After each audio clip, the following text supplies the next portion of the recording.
असलीकरण में किसी भी कला का दावा नहीं करता। दिखाई गई सभी तस्वीरें संबंधित कलाकार और कंपनी की हैं। यदि आप मूल मालिक हैं और चाहते हैं कि मैं वीडियो हटा दूं, तो मैं इसे तुरंत कर दूंगा। अगर आपको मेरी सामग्री पसंद है तो मुझे सूचित करने के लिए मुझे एक ईमेल भेजें। कृपया लाइक, शेयर और सब्सक्राइब करें। लड़ाई के बाद किम ने गुंडों को उठाया और उन्हें स्कूल क्लिनिक में ले गया।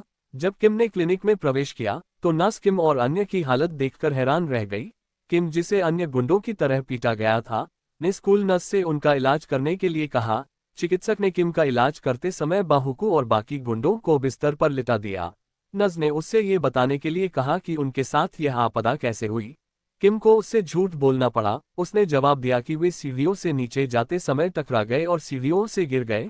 पूरी तरह से ठीक होने के बाद किम स्कूल से बाहर आया और घर जा रहा था, लेकिन उसकी एकमात्र समस्या उसका अपना शिकार परास्त करता है और उन्हें अपने लिए उपयोग करता है। लेकिन इन सब बातों के बीच केवल एक चीज जो किम को समझ में नहीं आई वह ये थी कि खुद को राजा कहने वाले प्राणी ने उसे यह शक्ति क्यों दी, उसने किम को पीछे क्यों धकेला। किम के मन में इतने सारे प्रश्न थे कि वह उनके उत्तर नहीं ढूंढ पा रहा था। अभी किम को बस अपने कौशल शिकार के बारे में पता लगाना है। वह घर पहुंचता है जहां वह किम के माता पिता के निधन के बाद लंबे समय से दूर रहा है। वह अपने चाचा के साथ रहता था। किम के चाचा उस दिन देर से घर आने वाले थे। उन्होंने इस अवसर का उपयोग अपने जैसे कौशल के बारे में जानकारी देखने के लिए भी किया। जब वह घर में दाखिल हुआ तो उसने देखा कि उसका चचेरा भाई हैंग जोंग जमीन पर गिरा हुआ था और 3 बदमाश उसके ऊपर थे। उसने देखा कि उसका चचेरा भाई स्कूल में नहीं था। घर का सारा पैसा उसके सामने था। उसने घर का सारा पैसा ले लिया और काफी हंगामा किया। बदमाश को पता चल गया ये शब्द अपने कौशल का परीक्षण करने का एक सही अवसर देखता है। वह एक मजबूत मुट्ठी के साथ धमकाने वाले पर हमला करता है और उसे जमीन पर गिरा देता है।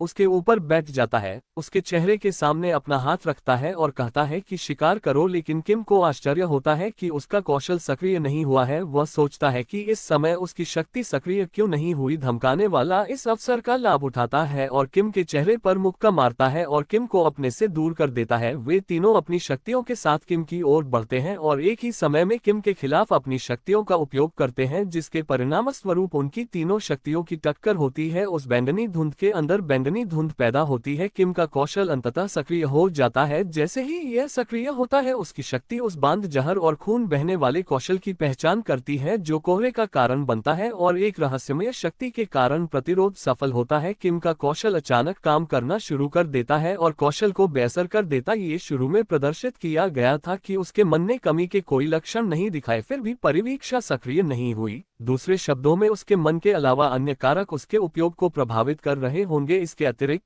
कौशल विवरण में उल्लेखित नहीं किए गए शिकार कौशल का निष्क्रिय प्रभाव विषाक्तता या रक्तस्राव जैसी असामान्य स्थितियों से संबंधित कौशल का प्रतिरोध करता है और उन्हें बेअसर करता है। किम ने लड़ाई की जानकारी की समीक्षा करने के बाद उसने अपने चचेरे भाई को अपने सामने घुटने टेककर अपने कार्यों के लिए क्षमा मांगने के लिए देखा, ये जानते हुए भी कि उसका चचेरा भाई एक लोमड़ी है। किम समझ गया कि मुख्य चिंता दिन की घटनाएं थी। किम ने अपने चचेरे भाई को माफ कर दिया और उसे निम्नलिखित दृश्य में कार्रवाई करने के लिए उनके साथ जाने के लिए कहा। एक परित्यक्त कारखाने के अंदर चश्मा पहने एक आदमी, एक महिला और एक छोटा लड़का एक प्रकाश के प्रभामंडल के सामने खड़े हैं जो अंधेरे से जुड़े एक द्वार जैसा दिखता है जिसे गेट ब्रेकर के रूप में जाना जाता है। रैंक जैसे ही चश्मा वाला आदमी बोलता है, गेट की बाधा नष्ट हो जाती है जिससे राक्षस संकट के बावजूद उभर आते हैं।